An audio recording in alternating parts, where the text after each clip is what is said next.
Well, let's bring in Nader Hashimi. He's the director of the Center for Middle East Studies and is in Denver. Hi there, Nader. Really appreciate your time. Listening there to what Courtney had to say about the U.S. reaction, can Joe Biden's administration really afford to stand back and watch what is playing out right now in occupied East Jerusalem, considering so much of the world has condemned what's happening there?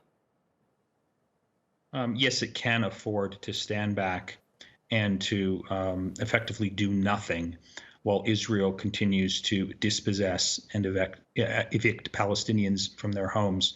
Both Joe Biden and his Secretary of State, Anthony Blinken, have a long history of pro-Israel support. There's no reason to suggest that this has changed. But I think where Joe Biden is very vulnerable is on the question of human rights and on the question of the Black Lives Matters movement here in the United States. Recall, Joe Biden campaigned on a platform that he's different than Donald Trump. He will have a human rights-centered policy. He will no longer support oppressive regimes in the Middle East.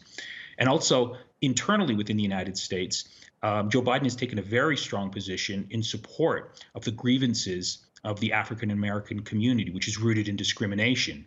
Now, when you look at what's happening in Israel, you have gross human rights violations taking place, but you also have systematic discrimination taking place. Last week, Human Rights Watch issued a very famous report on Israeli apartheid, which echoed an earlier report by B'Tselem, the leading human rights group in Israel, that also described what's happening in Israel as a case of apartheid. So this is where Joe Biden is, I think, vulnerable politically, morally, and ethically. But I don't expect Joe Biden to shift his very strong pro-Israel position. I think they're just hoping that this crisis will wither away, and then they can continue with their pro-Israel positions.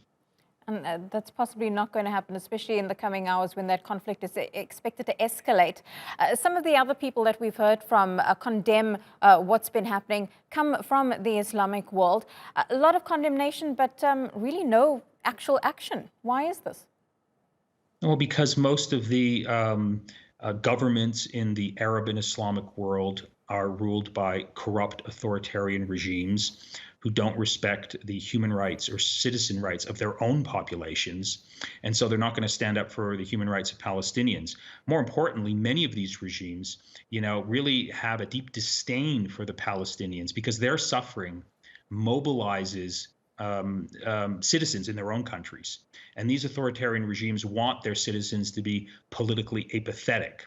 So they're not going to take a stand, and they're not going to take any sort of concrete action to defend the Palestinians. The other point that's worth mentioning here in this context is the Abraham Accords. The leading Arab states last year effectively abandoned their longstanding rhetorical support for the Palestinians and capitulated to the Israeli position on this conflict by signing normalization agreements with Israel, effectively saying that, we don't care about the Palestinians. And so that's where the Arab and Islamic world is today.